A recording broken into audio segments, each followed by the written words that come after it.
that power has a corrupting impact on people.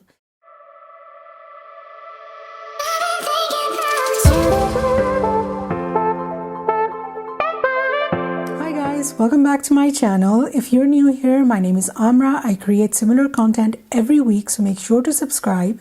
Also, make sure to click on the bell icon next to the subscribe button so that you may be notified each time I upload new content. Today we're going to talk about sexual harassment and bullying at the workplace. These two things are commonplace everywhere in the world. Let's go over the definitions of both of these before we start getting into any discussion so that everybody watching is clear about what we're discussing. Let's look at the definition of bullying first. Any inappropriate comment or conduct by a worker or a group of workers that is humiliating and intimidates. Bullying can continue over time and will continue if no action is taken, also known as assertion of power through aggression. The definition of sexual harassment.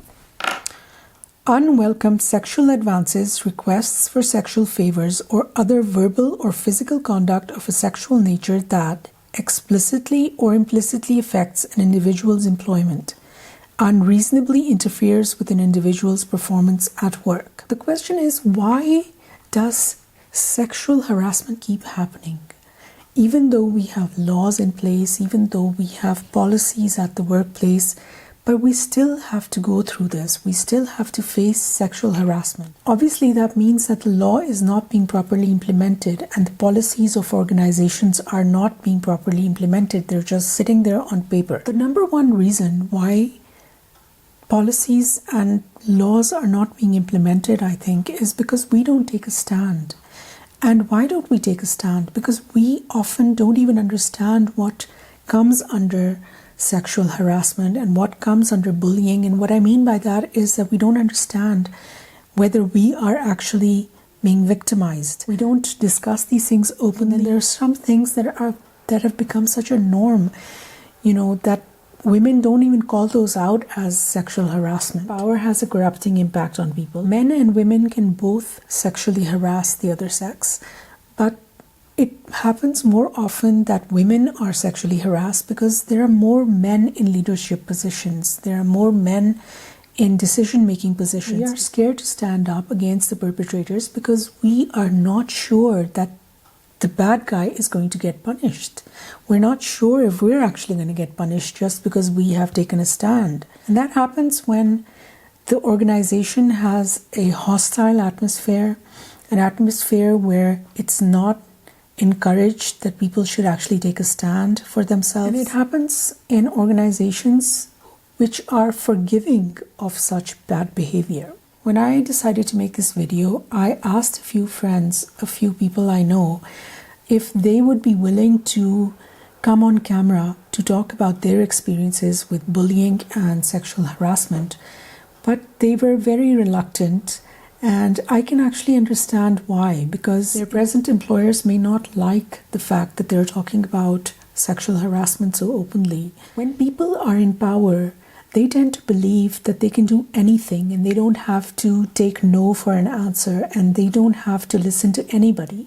So they do as they please, and that becomes a problem because they have an enormous amount of power over people's career, people's futures, and people who are most vulnerable, especially those women who are most vulnerable and minorities who are most vulnerable, are attacked by such people.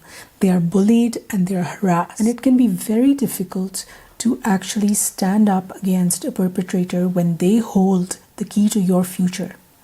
Because it's easy for somebody who does not worry about losing her job, who is not responsible for other people in her life.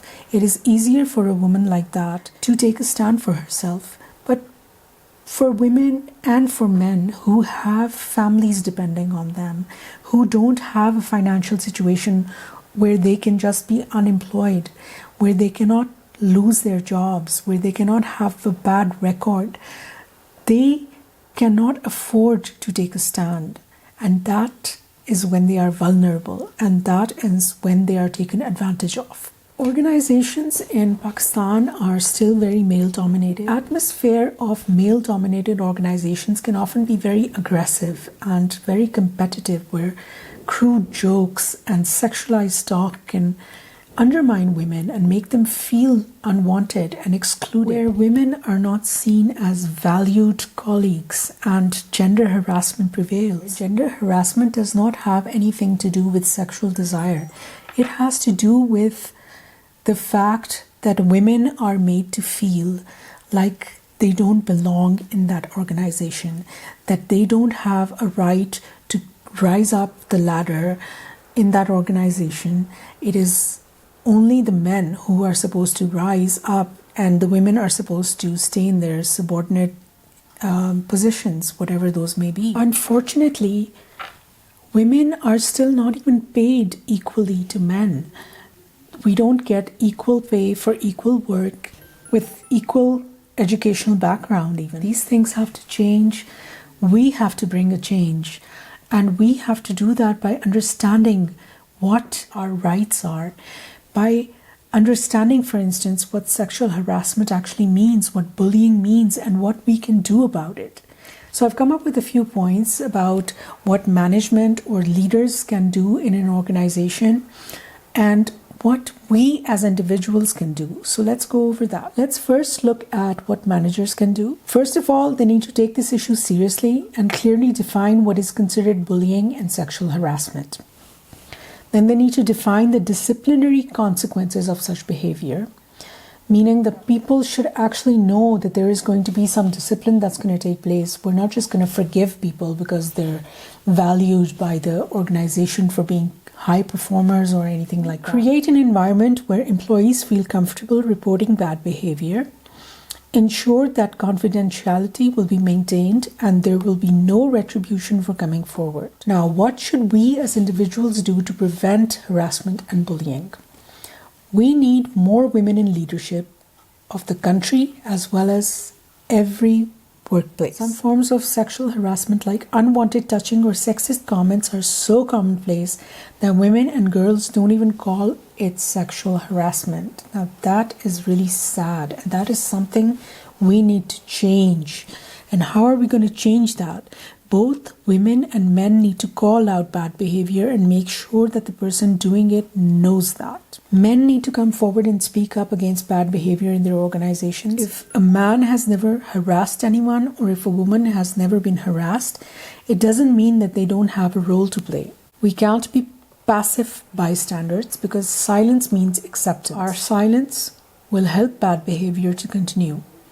We all need to take a stand against these pervasive behaviors and give a voice to those who are most vulnerable. I'm going to leave you guys with a question once again. Have you or anyone you know ever been a victim of bullying or harassment at the workplace? Please share your story with us in the comments section below. The whole purpose of asking you to share your stories is to start a conversation, to start a discussion about these things, and also share solutions if you have any. If we start talking about things, it may actually help people who are suffering. If you learned or liked something in this video, please give me a thumbs up and make sure to subscribe if you haven't already. Thank you so much for watching, and I'll see you next time. Bye bye.